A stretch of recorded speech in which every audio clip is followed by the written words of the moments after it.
honom lite för din ena skänkel. Så att han ställer sig och böjer sig till höger. Åh ja. Ja. Elin, ska du också vara här på volten? Titta! Och du kan sitta på honom också, det är inte klokt.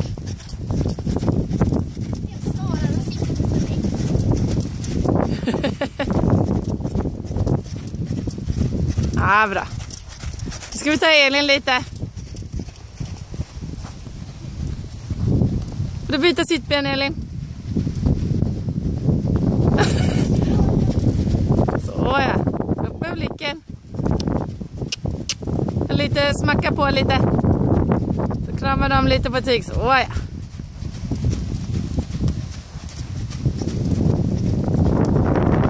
Krama om lite på tyglen.